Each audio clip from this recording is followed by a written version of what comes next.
میں اخلاق کے اندر اگر آپ کبھی اس کو پڑھنا چاہیں تو کم از کم کتاب معراج السعادہ کے شروع کے 100 صفحات جو اردو ترجمہ ہوئی ہوئی ہے اس کے 100 صفحات ضرور مطالعہ کیجیے تاکہ اصل میں یہ نظر آ جائے کہ وہ کمال ہے کیا جس کے پیچھے اسلام ہمیں دعوت دے رہا ہے.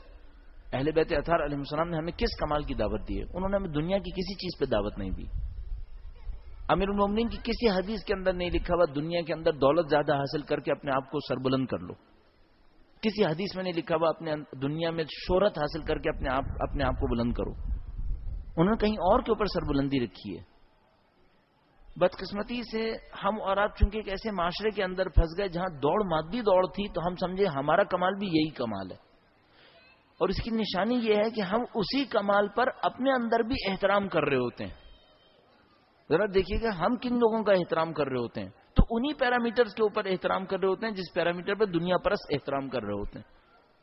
اور اس کی نشانیاں بہت زیادہ ہیں. اگر میں تفصیل سے عرض کرنا شروع کروں تو شاید سمیٹ نہیں پاؤں گا اور بعد میں لوگوں کے ذہن میں غلط فہمیوں کا سبب بننا شروع ہو جائے گا. لہذا میں کم از کم کوشش کر رہا ہوں کہ موضوع نہ پھیلے. لیکن بہرحال یہ وہ چیز ہے جس کے اوپر ہمیں گفتگو کرنی چاہیے اپنے آپ سے کہ ہمارا کمال کیا ہے. اچھا اس حساب سے بھی قابل قدر ہے کہ ہمیں یہ سمجھ میں آئے کہ امام کا قرب حاصل کرنے والے لوگ کون سے لوگ ہیں, کن افراد نے قرب حاصل کرنا ہے. کچھ چیزیں تو ہمیں اپنے ضمیر سے پتہ چل رہی ہیں. مثلا میں آپ کی خدمت میں عرض کرتا ہوں اور آپ اس کو بہت بچکانہ دیکھیں گے لیکن جب عمل کی دنیا میں آئیں گے تو آپ تعجب کے ساتھ دیکھیں گے جس چیز کو بچہ بھی سمجھ رہا ہے کہ غلط ہے ہم عمل کی دنیا میں اسے غلط نہیں سمجھ رہے. مثلا میں آپ کی خدمت میں عرض کروں کہ فرض فرمائیے یہاں پہ جو لوگ بیٹھے ہوئے ہیں ہم ان میں سے یہ طے کرنا چاہیں کہ کون امام سے سب سے زیادہ نزدیک ہے تو کیا اس کا بینک بیلنس دیکھوں, جائیداد دیکھوں, دولت کی مقدار دیکھوں؟ اگر میں اس کے ذریعے طے کروں کہ یہ امام کے سب سے زیادہ نزدیک ہے تو آپ مجھے کہیں گے کہ اتنے ہم جاہل نہیں ہیں, ہمیں بھی معلوم ہے کہ یہ معیار غلط ہے تو پھر بھاگ کیوں نہ اس کے پیچھے, پھر اتنا زیادہ دوڑ کیوں ہے اس کے پیچھے؟ اگر خود طے کر رہے ہیں میں اور آپ کہ اس سے امام کا قرب نصیب نہیں ہونا ہے, یہ کسی اور چیز کے لیے بس وسیلہ ہے, اس سے زیادہ نہیں ہے, تو جو چیز امام کا قرب دلاتی ہے اس پہ 10 گھنٹے صرف کیوں نہیں کرتے؟ جس چیز نے امام کا قرب نہیں دلانا اس پہ 12 گھنٹے, اور ابھی طے کر لیں بعد میں کہ اس چیز نے امام کا قرب دلانا ہے اس پہ کتنی دیر؟ اس کو ریٹائرمنٹ کے لیے رکھا ہوا ہے ہم نے کہ جب ریٹائر ہوں گے تب اس کے اوپر محنت کریں گے. کیوں؟ تو ابھی اگر میں آپ کی خدمت میں عرض کروں کہ سب لوگوں کے درمیان جس کا سب سے زیادہ بینک بیلنس ہے وہ امام کے نزدیک ہے, آپ رد کر دیں گے تو یہ طے کر دیتے ہیں کہ جو ہم تمام لوگوں میں سے سب سے زیادہ مشہور ہے اس کا مطلب ہے یہ امام کے سب سے زیادہ قریب ہے, آپ اسے بھی رد کر دیں گے.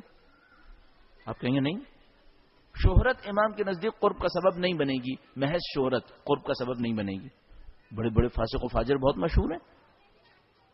اچھا میں آپ سے کہوں کہ جو ہم میں سب سے زیادہ طاقتور ہے, جس کی بات سب سے زیادہ نافذ ہو جاتی ہے ملک کے اندر, وہ سب سے زیادہ قریب ہے, آپ پھر رد کر دیں گے؟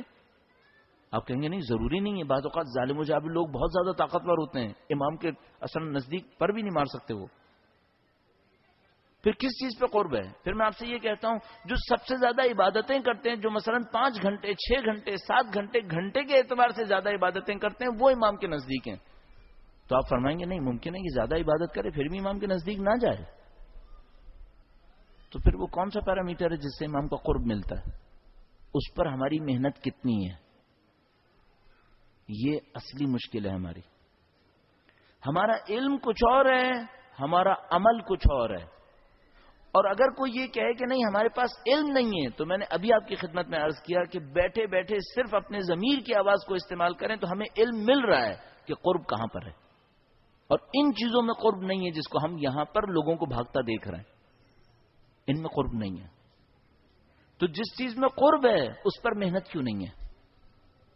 یہ وہ دھوکہ ہے جس کے اندر میں اور آپ مبتلا ہوئے ہیں, اور اس دھوکے کو توڑنے کا بہترین راستہ اپنا احتساب خود کرنا ہے.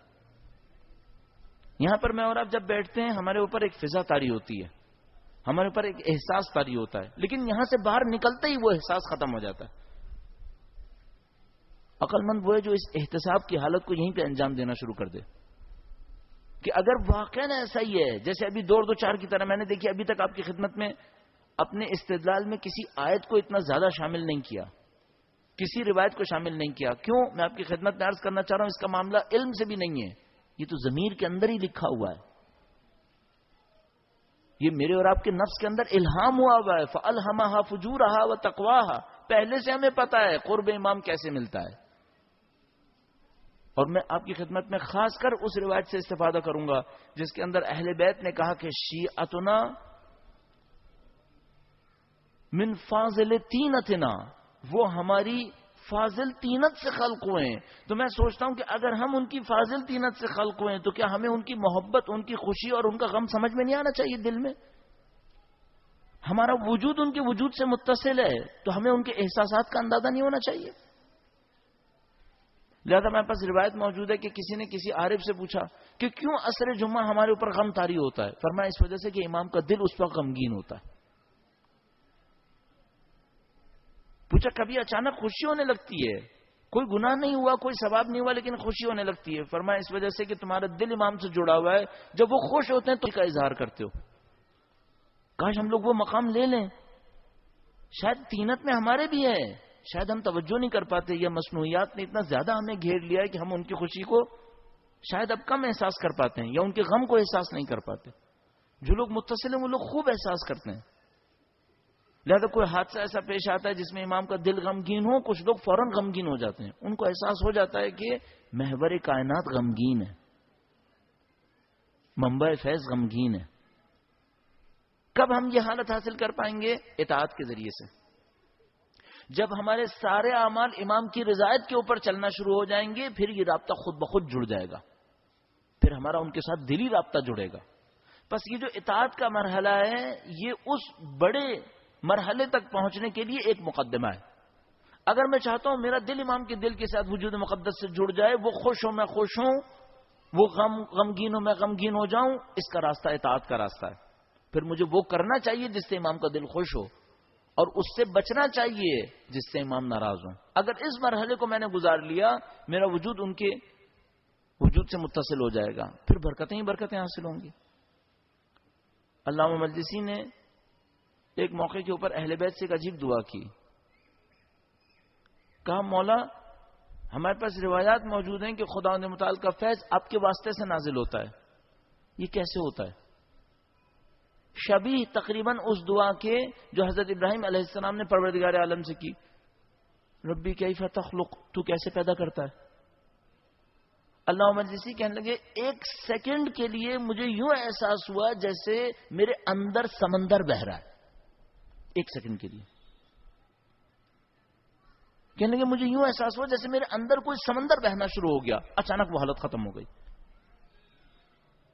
اس ایک سیکنڈ کی حالت سے سمجھ گئے کہ اچھا واسطہ فیض ہونے کا مطلب یہ ہے.